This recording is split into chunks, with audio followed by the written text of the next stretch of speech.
इस वीडियो में हम चैप्टर 3 स्टेट गवर्नमेंट का पार्ट 2 देखेंगे। पार्ट 1 में हमने स्टेट गवर्नमेंट, स्टेट लेजिस्लेचर पढ़ा था। अब लेजिस्लेटिव असेंबली यानी कि विधानसभा पढ़ेंगे। लेजिस्लेटिव असेंबली स्टेट की पूरी पॉपुलेशन को रिप्रेजेंट करता है। इसमें एमएलएज होते हैं। लेजिस्लेटिव असेंबली के टोटल मेंबर्स 500 से ज़्यादा और 60 से कम नहीं होना चाहिए। यह एक्सेप्शन दिए हैं, यहाँ पर एक्सेप्शंस दिए हुए हैं। तो मिज़ोरम, सिक्किम और अरुणाचल प्रदेश और गोवा की लेजिस्लेटिव असेंबली में 60 से कम मेंबर्स हैं। एमएलए बनने के लिए क्या क्वालिफिकेशन चाहिए ये देखते हैं। लेजिस्लेटिव असेंबली का एक मेंबर बनने के लिए उन्हें इंडिया का एक सिटीज़न होना चाहिए, 25 ईयर्स की एज से छोटा नहीं होना चाहिए, स्टेट गवर्नमेंट या इंडिया की गवर्नमेंट के अंदर कोई ऑफिसर नहीं होना चाहिए, उनकी मेंटल हेल्थ अच्छी होनी चाहिए। टर्म लेजिस्लेटिव असेंबली का टर्म 5 ईयर्स का होता है। हालांकि गवर्नर असेंबली के टर्म ख़त्म होने से पहले भी असेंबली को डिसॉल्व कर सकते हैं, यानी कि भंग कर सकते हैं। अब ऑफिसर्स पढ़ेंगे। लेजिस्लेटिव असेंबली के मेंबर्स अपने बीच एक स्पीकर और एक डेप्यूटी स्पीकर को चुनते हैं। जब तक हाउस रहता है तब तक नॉर्मली स्पीकर और डेप्यूटी स्पीकर भी रहते हैं। स्पीकर असेंबली की प्रोसीडिंग्स कराते हैं। स्पीकर की एब्सेंस में डेप्यूटी स्पीकर स्पीकर का फंक्शन करते हैं। तो अब लेजिस्लेटिव असेंबली के फंक्शन और पावर्स पढ़ेंगे। असेंबली के मेनली 2 टाइप के फंक्शंस होते हैं, लेजिस्लेटिव और फाइनेंशियल। कॉन्स्टिट्यूशन असेंबली को पावर देता है स्टेट लिस्ट में दिए गए सब्जेक्ट्स के लिए असेंबली लॉज बना सकती है। ये लेजिस्लेटिव पावर है। अब फाइनेंशियल पावर्स पढ़ेंगे। State budgets, money bills, levying taxes यानी कि इम्पोज, परमिशंस के लिए और स्टेट लेजिस्लेचर के मेंबर्स की सैलरी फिक्स करने के लिए असेंबली की सुप्रीम अथॉरिटी है। सारे मनी बिल्स लेजिस्लेचर असेंबली के द्वारा इंट्रोड्यूस होते हैं। अब काउंसिल ऑफ मिनिस्टर्स के ऊपर कंट्रोल पढ़ेंगे। स्टेट के मिनिस्टर्स की काउंसिल पर असेंबली कंट्रोल रखती है। असेंबली के मेंबर्स मिनिस्टर से क्वेश्चन पूछ सकते हैं। वे एडमिनिस्ट्रेशन में प्रॉब्लम्स ढूंढ सकते हैं। वे मिनिस्टर की काउंसिल के against no confidence motion pass कर सकते हैं। नो कॉन्फिडेंस मोशन मतलब पूरे मिनिस्टर्स को रिज़ाइन करने के लिए भी बोल सकते हैं। हम पढ़ेंगे कि कैसे एक बिल लॉ बनता है। एक लॉ के लिए दिया गया है प्रपोजल बिल कहा जाता है। बिल्स 2 टाइप के होते हैं, एक मनी बिल और दूसरा नॉन मनी बिल होता है। हालांकि मनी बिल केवल लेजिस्लेटिव असेंबली में ही इंट्रोड्यूस होता है और non money bill legislative assembly या लेजिस्लेटिव काउंसिल किसी में भी इंट्रोड्यूस किया जा सकता है। जब हाउसेस के द्वारा बिल डिस्कस हो जाता है तो इसे गवर्नर के पास साइन के लिए भेजा जाता है।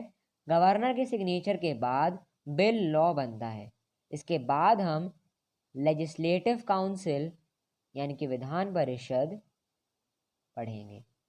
लेजिस्लेटिव काउंसिल की स्ट्रेंथ उस स्टेट की लेजिस्लेटिव असेंबली की साइज के 1/3 यानी कि 1/3 से ज़्यादा नहीं होना चाहिए। लेजिस्लेटिव काउंसिल्स के members local self governing bodies के रिप्रेजेंटेटिव्स होते हैं, जैसे कि टीचर्स और यूनिवर्सिटी ग्रेजुएट्स। लेजिस्लेटिव काउंसिल के 1/3 मेंबर्स स्टेट असेंबली के द्वारा इलेक्ट होते हैं और कुछ मेंबर्स गवर्नर के द्वारा नॉमिनेट होते हैं। अब मेंबरशिप के लिए क्वालिफिकेशंस पढ़ेंगे। क्वालिफिकेशन लेजिस्लेटिव काउंसिल की तरह सेम है, पर काउंसिल के मेंबर को 30 साल से कम नहीं होना चाहिए। अब हम टर्म देखते हैं, टर्म पढ़ेंगे। लेजिस्लेटिव काउंसिल परमानेंट बॉडी है, यह कभी डिसॉल्व नहीं होता है। हर 2 साल में इसके 1/3 मेंबर्स रिटायर होते हैं और उनकी जगह नए मेंबर सिलेक्ट होते हैं। इसलिए हर मेंबर का टर्म 6 ईयर्स का होता है। अब ऑफिसर्स पढ़ेंगे। लेजिस्लेटिव काउंसिल उनमें से एक चेयरमैन और एक डेप्यूटी चेयरमैन को इलेक्ट करते हैं। काउंसिल की वर्किंग के प्रेसाइड। अब लेजिस्लेटिव काउंसिल का फंक्शन और पावर्स देखेंगे। प्रेसाइड यानी कि अध्यक्षता। जैसे कि हम पहले डिस्कशन कर चुके हैं कि लेजिस्लेटिव काउंसिल में मनी बिल इंट्रोड्यूस नहीं हो सकता है, यहाँ तक कि ऑर्डिनरी बिल के लिए लेजिस्लेटिव असेंबली की इच्छा है कि प्रिवेल यानी कि प्रचलित। लेजिस्लेटिव असेंबली ऑर्डिनरी बिल को डिले कर सकती है या ऑर्डिनरी बिल में अमेंडमेंट्स अप्रूव करती है। तो काउंसिल हालांकि मिनिस्टर्स से क्वेश्चंस पूछ सकती है और बहुत से इश्यूज पर डिस्कशन शुरू कर सकती है। अब स्टेट एग्जीक्यूटिव पढ़ेंगे। गवर्नर स्टेट का हेड होता है, स्टेट का एडमिनिस्ट्रेशन इनके नाम से चलता है, पर एक्चुअल रिस्पॉन्सिबिलिटी चीफ मिनिस्टर की होती है और उनके काउंसिल ऑफ मिनिस्टर्स की होती है, ये स्टेट एडमिनिस्ट्रेशन को गवर्नर के नाम पर चलाते हैं। जनरली एक गवर्नर एक स्टेट के लिए अपॉइंट होता है, पर कभी कभी एक से ज़्यादा स्टेट के भी हेड हो सकते हैं। अब गवर्नर के क्वालिफिकेशंस पढ़ते हैं। तो गवर्नर बनने के लिए एक पर्सन को कुछ कंडीशंस पूरी करनी होती है। पहला, उसे इंडिया का सिटीज़न होना चाहिए। सेकंड, 35 ईयर्स से छोटा नहीं होना चाहिए। उसे लेजिस्लेचर का या पार्लियामेंट के दोनों हाउसेस में किसी का भी मेंबर नहीं होना चाहिए। कोई गवर्नमेंट ऑफिस नहीं होना चाहिए। अब गवर्नर का अपॉइंटमेंट कैसे होता है ये देखते हैं। तो गवर्नर को 5 सालों के लिए प्रेसिडेंट के द्वारा अपॉइंट किया जाता है। हालांकि प्रेसिडेंट गवर्नर को उसकी टर्म कंप्लीट होने से पहले भी रिमूव कर सकते हैं। अब गवर्नर की पावर्स और फंक्शंस देख लेते हैं। गवर्नर के पास बहुत सी इंपॉर्टेंट पावर्स होती हैं, जो उन पावर्स को चीफ मिनिस्टर और काउंसिल ऑफ मिनिस्टर्स की एडवाइस पर एक्सरसाइज करते हैं। गवर्नर की इंपॉर्टेंट पावर्स हैं। एग्जीक्यूटिव पावर्स, तो मेजॉरिटी पार्टी के लीडर को गवर्नर स्टेट के चीफ मिनिस्टर की तरह अपॉइंट करते हैं। मिनिस्ट्री में दूसरे मिनिस्टर्स को भी गवर्नर चीफ मिनिस्टर के एडवाइस पर अपॉइंट करते हैं। दूसरे टॉप लेवल ऑफिशियल्स जैसे कि एडवोकेट जनरल और स्टेट पब्लिक सर्विस कमीशन के मेंबर्स को भी वे अपॉइंट करते हैं। फिर है डिस्क्रेशनरी पावर्स। तो आमतौर पर तो गवर्नर चीफ मिनिस्टर के एडवाइस पर काम करते हैं, पर कभी ऐसी सिचुएशंस भी आ सकती हैं कि गवर्नर को इंडिपेंडेंट जजमेंट लेना पड़े। ऐसे सिचुएशन में गवर्नर के डिस्क्रेशनरी पावर्स का यूज़ किया जाता है। एग्जाम्पल के लिए, जब स्टेट प्रेसिडेंट रूल के अंडर होती है, मतलब जब स्टेट में प्रेसिडेंट रूल चल रहा हो तब। अब फिर अगला वाला है लेजिस्लेटिव पावर्स। तो जनरल इलेक्शंस के बाद असेंबली का फर्स्ट सेशन इनॉग्रेट और एड्रेस करते हैं और साल की शुरुआत में भी एड्रेस करते हैं। लेजिस्लेचर के द्वारा पास हुआ हर एक बिल में गवर्नर का अप्रूवल होना चाहिए। अगर असेंबली सेशन में नहीं है और एक लॉ की अर्जेंट ज़रूरत है, तो गवर्नर ऑर्डिनेंस इशू कर सकते हैं जो एक लॉ के बराबर होता है। अब फाइनेंशियल पावर्स पढ़ेंगे। गवर्नर की परमिशन के बिना हाउस में कोई मनी बिल या एनुअल बजट इंट्रोड्यूस नहीं हो सकता है। जुडिशियल पावर्स पढ़ते हैं।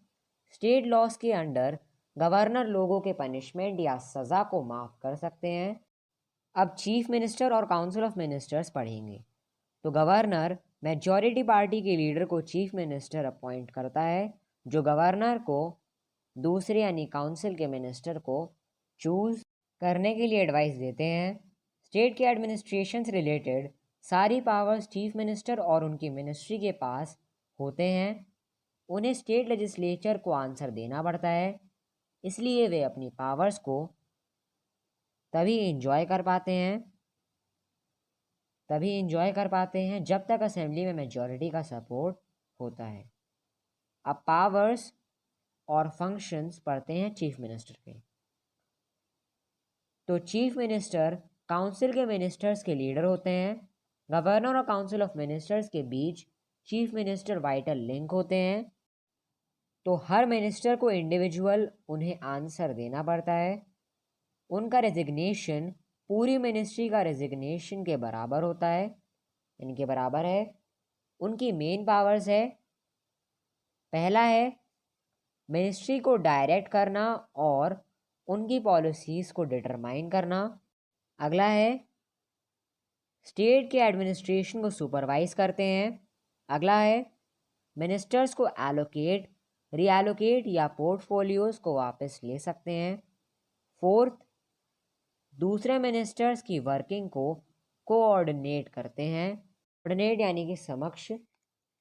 अब काउंसिल के मिनिस्टर्स की पावर और फंक्शंस पढ़ेंगे। तो स्टेट गवर्नमेंट की फंक्शनिंग बहुत सारे डिपार्टमेंट्स के द्वारा चलती है। डिपार्टमेंट्स के हेड मिनिस्टर्स होते हैं। उनका फंक्शन डिपार्टमेंट को काउंसिल के मिनिस्टर्स द्वारा दी पॉलिसीज़ के अकॉर्डिंग चलना होता है। काउंसिल के मिनिस्टर्स ज़रूरी बिल्स इंट्रोड्यूस करते हैं असेंबली में और अप्रूव कराते हैं। हमारा चैप्टर यहीं ख़त्म होता है।